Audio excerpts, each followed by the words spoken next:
Sometimes you finish a simple sentence and then immediately feel the need to explain it.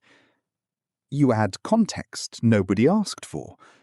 You clarify your tone. You defend tiny decisions that don't actually need defending. And even after people say, "It's fine," your brain still feels unfinished. Like something dangerous could happen if you are misunderstood. Most people think over-explaining is just nervous talking. But it usually isn't. Because this habit rarely comes from communication. It comes from survival. And once you see what your brain is actually trying to protect you from, a lot of your past suddenly starts making sense. You probably notice it in small moments first. Someone asks why you were late, and instead of saying, "Traffic was bad," you give a 3-minute explanation involving timing, parking, messages, screenshots, intentions, and apologies. Not because you want attention, because your nervous system wants safety. That's the strange thing about over-explaining. On the surface, it looks like talking too much. Underneath, it's usually fear management. Quiet attempt to prevent tension before it happens. And after enough years, you stop noticing you're even doing it. It becomes automatic. Like your brain learned that every sentence needs armor. Psychologists sometimes can. If someone sounds slightly distant after a conversation, your brain replays every sentence. If someone seems confused, you immediately search for what you did wrong. And over time, you stop trusting simple communication.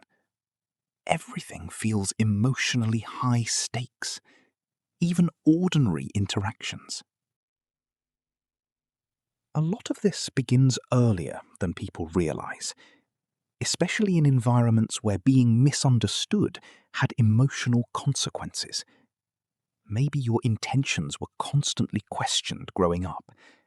Maybe small mistakes became big conflicts. Maybe you had to explain yourself to avoid punishment, criticism, or emotional withdrawal. Or maybe the people around you only listened after long emotional justification. So your brain adapted. It learned this rule: if people fully understand me, I might stay emotionally safe. That adaptation makes sense. The problem is, your brain keeps using the same. There's a difference. Healthy communication shares information. Protective communication tries to prevent emotional danger.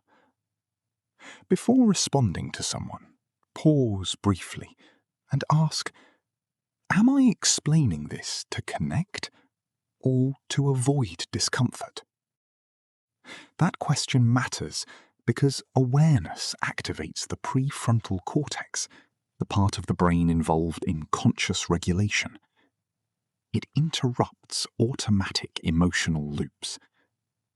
For example, instead of writing 5 paragraphs explaining why you couldn't attend something, you simply say, "I couldn't make it tonight, but I appreciate the invitation." And then you stop. Your nervous system will probably feel incomplete at first.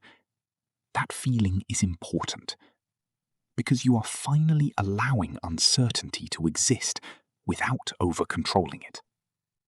The second step is tolerating small misunderstandings.